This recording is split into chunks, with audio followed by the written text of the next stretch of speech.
about how hard you can get hit and keep moving forward.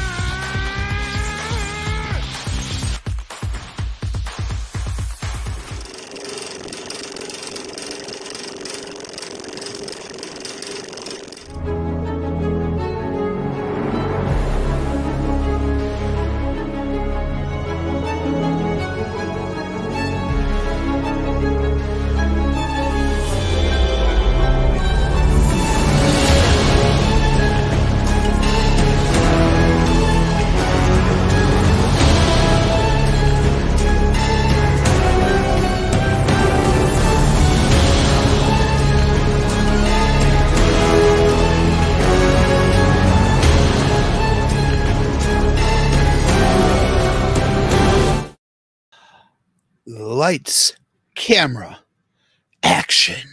Hi, I'm Greydon, and I'm your guide through the deep dive of the world of movies right here on the Director's Cut, exclusively on the Bloodline Entertainment Network. And down below in the description, you can find out everything you want to know about us, from all of our social medias to our website, bloodlinenetwork.com. We also have some merchandise. You can check that out on our website, bloodlinenetwork.com/merch, some t-shirts and other fun stuff like that for you guys to help support us and rep us to all your friends out there. And as always, we have shows for you daily, so check out our schedule to find out what's suitable for you and what you would like to listen to. We also started an audio only podcast called what is it, Dugout Summer, or check it out on our Spreaker page. We have audio only podcasts for you guys. I forget the name right now. I'm very bad at that, so forgot that name. So check that out. I'll put all the links down below that you guys need, as well as my personal links, because I am Greydon the Bin Buster, and I have my own channel, the Bin Buster, right here on YouTube. So check me out. I talk everything movies. This is solely movies and theaters. I talk all sorts of physical media, as you guys can see right here. I collect movies. I talk about those. You can find me anywhere on all my social media at the Bin Buster. So check it out. Check us all out at Bloodline Entertainment. And remember to hit that subscribe button, hit that like button, and that bell notification, because without those, YouTube doesn't recommend our videos to anybody. So do that. You will recommend your videos not only to yourself, but also to your friends and family too. So hit all that stuff down below and enjoy the shows. Without further ado, let's dive in. Oh, it's a deep burn. Oh, it's so deep.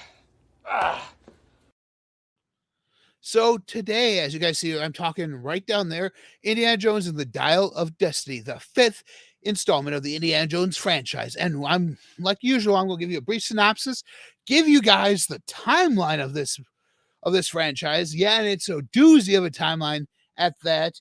And then I'll go into my review of this movie as well, because I just saw it Saturday. So without further ado, let's get into it. The synopsis goes: Daredevil archaeologist Indiana Jones races against time to retrieve a legendary dial that can change the course of history. A dial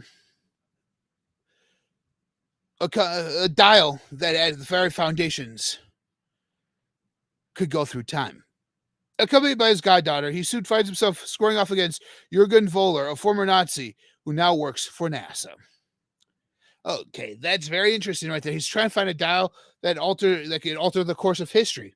And now we have a German Nazi sympathizer, or an actual Nazi in this case, not just a sympathizer, but a Nazi who is now working for NASA. Because you have to understand, this movie, this 5th installment takes place in 1969. 1969. And that, my friends, is actually the year that the mission to the moon happened. So he was responsible for that. I'll get into that in a little bit. But first, let's get through this very exhaustive timeline. We'll start off with the unknown time. Aliens arrive in the Akator region of the Amazon, giving local tribesmen incredible amounts of knowledge. The tribes built the city of Akator in tribute to the alien explorers and accumulate a vast amount of gold and other treasures. Sounds almost like the supposed way the Sphinx was created. Interesting. 1400 BC, the Ark of the Covenant, which contained the Ten Commandments, Moses' rod that blossomed, and some manna. I'm sorry, Aaron's rod that blossomed and some manna in there. Handed down by God and carried by Moses and the Hebrews through the desert, is created. In 1095 AD, Sir Richard, a knight of the First Crusade, and his men find the Holy Grail. What is your quest? To find the Holy Grail. What is your favorite color? Blue. What is the average migration of an unladen swallow? European or African? Oh, I don't know. Wrong. Oh, sorry. That's the wrong Holy Grail movie. Sorry about that. That's the totally wrong one. So, him, the first, Sir Richard, a knight in 1095. Sir Richard, a knight of this First Crusade, and his men find the Holy Grail in the canyon of the Crescent Moon. One of the knights remained with the Grail and was discovered by Indy centuries later. Thus, the Last Crusade.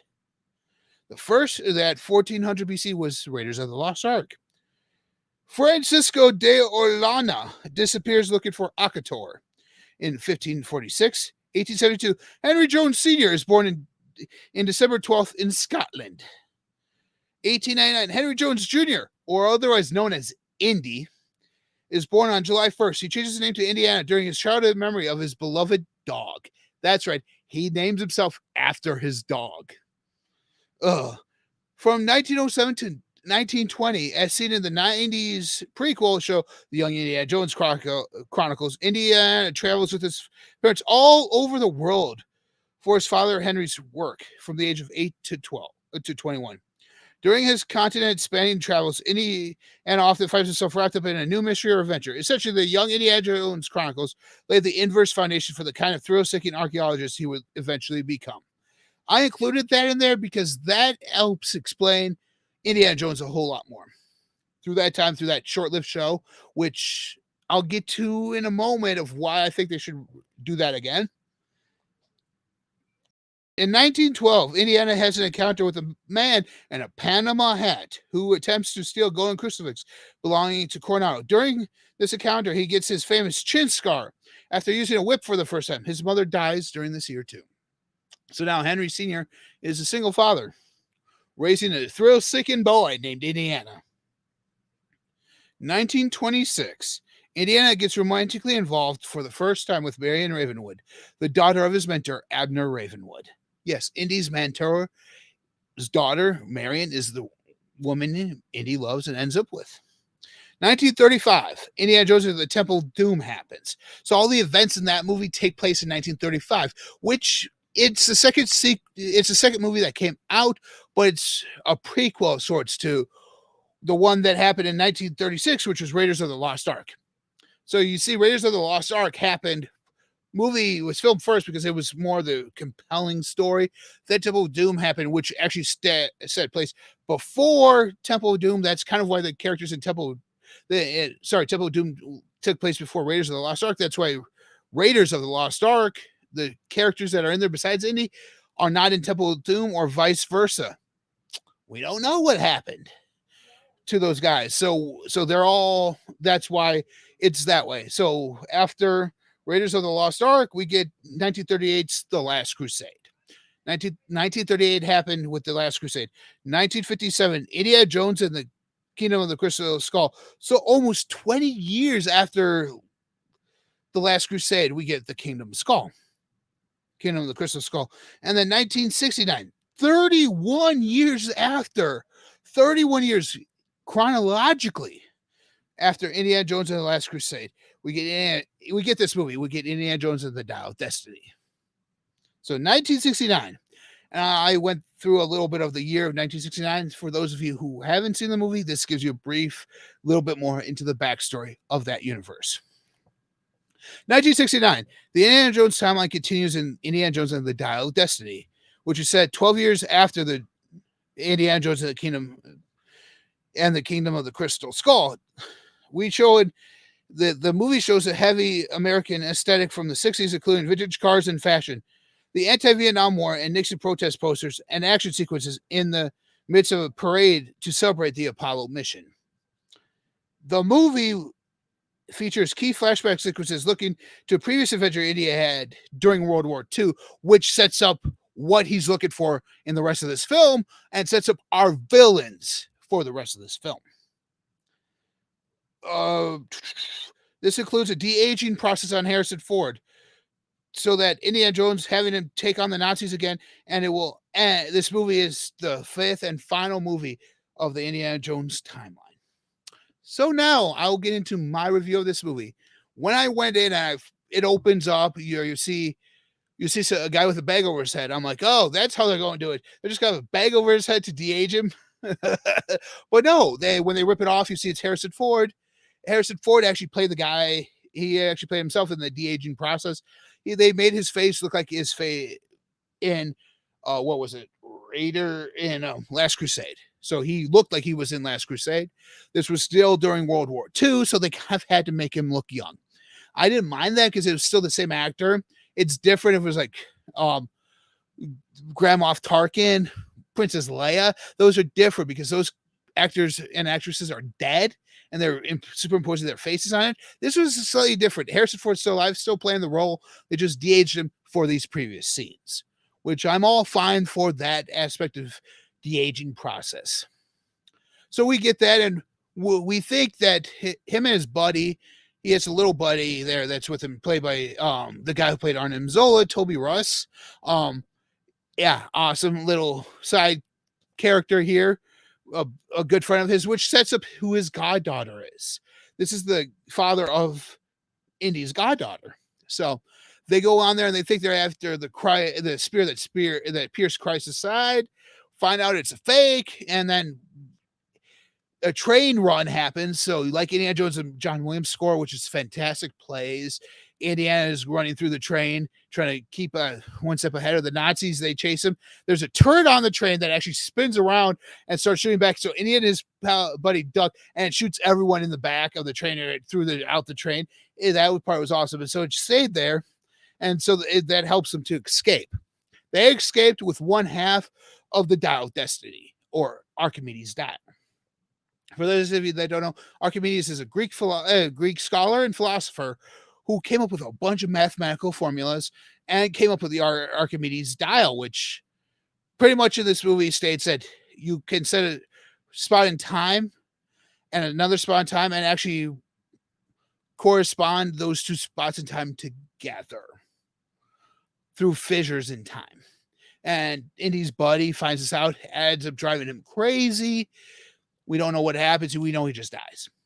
Indy has abandoned his goddaughter. It's 1969. Indy's retiring from Marshall College. So they have a retirement party for him. Yay! He's finally retiring. He can live the good life now. Retirement in 1969. The man just went on the moon. And the Vietnam conflict is over. Although we find out in here what happens to Mutt Williams from Kingdom of the Crystal Skull, son of Marion Ravenwood. We find out that he's actually Indy's son with Marion, who she never told him until that 19 years when he shows up in Kingdom of the Crystal Skull. So we find out he ends up dying during the Vietnam War. And so Marion's heartbroken. They end up on the verge of divorce in 1969 because of the death of Mutt. It drove them two separate ways. They're dealing with their grief in two separate ways. So that's it. We get Sala back, Indy's buddy from Last Crusade and Raiders. Sala's back, played by John Rhys Davies, who's amazing in this role. I love him in this role. Even as an older Sala, as a grandfather this time, he's amazing. He just brings Indy that source of down-to-earthness and a little sense of comedy in here. So he goes on this adventure to try and find this out. The dial is then stolen from him by his goddaughter, who ends up stealing it, and she's one of these. She does what Indy does, but she does it for money. She pays off to the highest bidder for these items. So anything opposing what Indy does, that's what she does. So she is here trying to sell this dial. Indy comes in to try and take the dial back. The villain shows up, who we thought was dead. It turns out he built the spaceship and helped the Americans get to the moon. Really. That's his story arc right now in 1969. So he's after this dial too, which was originally his that Indy stole, that we thought was in the bottom of water. That's the entire story. That's where they think no one knows that he has it except his goddaughter. She ends up going to get it from Indy. All hell ensues. The CIA's after Indy now. He's going to be framed for murder of some colleagues at Marshall College because the villain team killed him in there. So he's getting framed for murder. So throughout the course of this, he's a fugitive on the run. So who is he trusting? His goddaughter. That's it. And her friend Teddy, who we don't know this for sure, but I believe it's her son. They don't really say that, but I mean, she had a relationship with a prince there, and there's a son who kind of travels with her. This boy who kind of travels with her and Indy. So I'm thinking, oh, that's probably her son, Teddy. It's never said if he is, but he's always with them. It's safe to assume that. It's not like the whole short round thing in Temple of Doom. This is completely different. He actually knows how to fly a plane and all this fun stuff, drive a boat. So in the course of it, Indy gets clues to find the other piece of the dial. So all action ensues. They go there. Indy gets the piece. The bad guys take it. Like typical Indiana Jones movie. He finds it. The bad guys take it. Indy has to get it back. But this time, it's a slightly different. Indiana Jones allows himself to be captured. Allows the guys to take the dial of Archimedes, use it, and end up somewhere where they think they're supposed to be. They're all decked out in Nazi uniforms, flying a Nazi plane into this fissure that that the bad guy did all this work for, to only go back in time to where Archimedes was. Archimedes set this dial precisely to the moment when he needed help when the Romans were sieging on Greece. Okay. I mean, I was okay with that until I was better with this than it was with the aliens and Kingdom of the Crystal Skull. I wasn't okay with aliens in that aspect. Trust me, you put in aliens in Indiana Jones, it just doesn't work in my opinion. But that's just me. Did I have an enjoyable time with Crystal Skull? I did. But with the aliens, it kind of took me out of the whole Indiana Jones adventure. However, in this movie, we're back to basics. Like I said, John Williams is doing the score. The font is still the same font they've used through all the movies. That like black and white outline. Oh, that's perfect. Harrison Ford is he's a grumpier Indy, but he's still Indiana Jones in this movie. And you can tell he's trying to do things differently because of his age. And that plays into the fact that here we are, Indy's retiring, like I said earlier, from Marshall College, from Marshall University. And he now has his whole life out ahead of him. But he doesn't have the love of his life. They're saying through a divorce. So throughout the course of the movie, he finds this out. He gets shot. He wants to die where Archimedes is, and he's happy there because Archimedes thinks he's the one who's to give him help. But his goddaughter punches him and takes him away back home to where medicine is, back to their present time, where medication is to heal him up. And then we find out that her and Teddy seem to be going off on their own for another adventure when Indy's left at home. Why is Indy left at home? Well, this is a surprise cameo if I've ever seen one. I'm not spoiling it because Sala was actually seen back again in this scene. I'm not spoiling the surprise cameo. You just have to watch the movie at the end and find out who it is. I mean, it's an awesome payoff for Indy fans. And the lines that are said there at the end will be reminiscent of something. If you love this franchise, you will understand this ending perfectly well. In my opinion, this is a perfect ending to a franchise with Harrison Ford. Where do they go from here? Harrison Ford, the Adventures of Indiana Jones is done, according to Steven Spielberg, who was just an executive producer on this. He had nothing to do with the direction or the writing, and neither did George Lucas. This is the first one that neither one of them had any say in it. James Mangold did this entire thing, and he did it perfectly.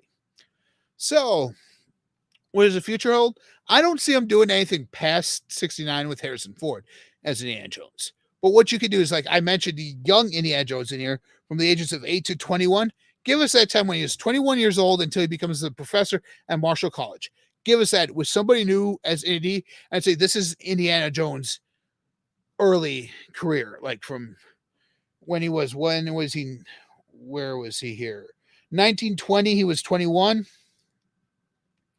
26, he gets involved with Marion Ravenwood. 35, so between 1920 and 1935, you have a 15-year span where you can tell the stories of how Indiana Jones became from this kid to where we know him in these 5 films. You could do that in that time frame, and I think it could be fantastic.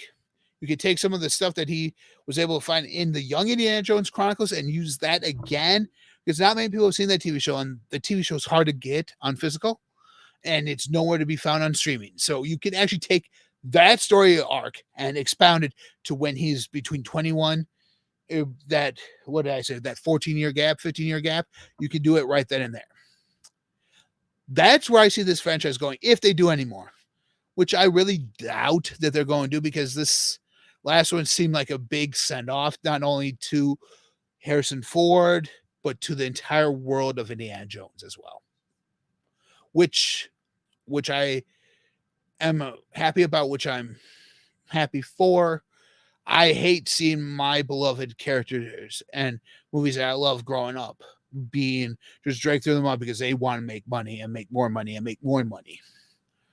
This one was a send off to the fans like me and the actors and everyone who loved Indiana Jones, because we all hated Crystal Skull. So they thought, hey, let's make one more just to appease these fans, and let's just say that wasn't our last one. This is our last hurrah for Indy. And they've promoted it as such. And will they spin off his goddaughter?